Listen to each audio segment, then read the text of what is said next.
ತ್ರಿಸಾಮ ಸಾಮಗ ಸಾಮ ನಿರ್ವಾಣಂ ಭೀಷಜಂ ಭೀಷಕ್ ಸನ್ಯಾಸ ಕೃಚ್ಛಮಃ ಶಾಂತೋ ನಿಷ್ಠಾ ಶಾಂತಿ ಪರಾಯಣಂ.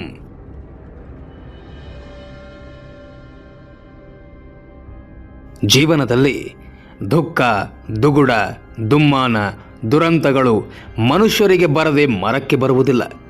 ಆದರೆ ಹಾಗಾದಾಗ ಶೋಕದಿಂದ ಪ್ರಪಂಚ ಮುಳುಗಿ ಹೋಯಿತು ಎಂಬಂತೆ ತಲೆಯ ಮೇಲೆ ಕೈ ಹೊತ್ತು ಕುಳಿತುಕೊಳ್ಳುವುದು ಸರಿಯಲ್ಲ.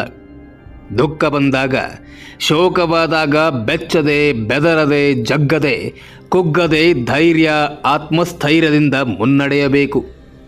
ನಮ್ಮನ್ನು ಈ ಎಲ್ಲ ದುಃಖಗಳಿಂದ, ಈ ಶೋಕಗಳಿಂದ ಬೇಗನೆ ಪಾರು ಮಾಡು ದೇವರೇ ಎಂದು ಆತ್ಮವಿಶ್ವಾಸ ಹಾಗೂ ಶ್ರದ್ಧಾಭಕ್ತಿಗಳಿಂದ ದೇವರಲ್ಲಿ ಪ್ರಾರ್ಥಿಸಿಕೊಳ್ಳಬೇಕಾದ ಶ್ಲೋಕ ಇದು.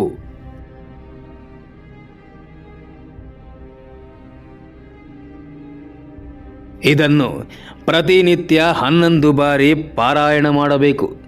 ಅವಕಾಶ ದೊರೆತಾಗಲೆಲ್ಲ ಹೇಳಿಕೊಳ್ಳುತ್ತಿದ್ದರೆ ಹೆಚ್ಚಿನ ಅನುಗ್ರಹವಾಗುತ್ತೆ.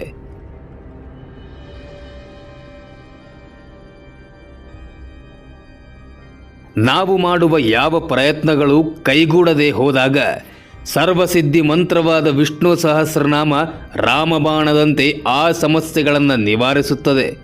ದುಃಖ, ದುಗುಡಗಳನ್ನು ಪರಿಹಾರ ಮಾಡಿ ಬದುಕಿಗೆ ಮತ್ತೆ ಸಂಭ್ರಮವನ್ನು ದೊರಕಿಸಿಕೊಡುತ್ತದೆ.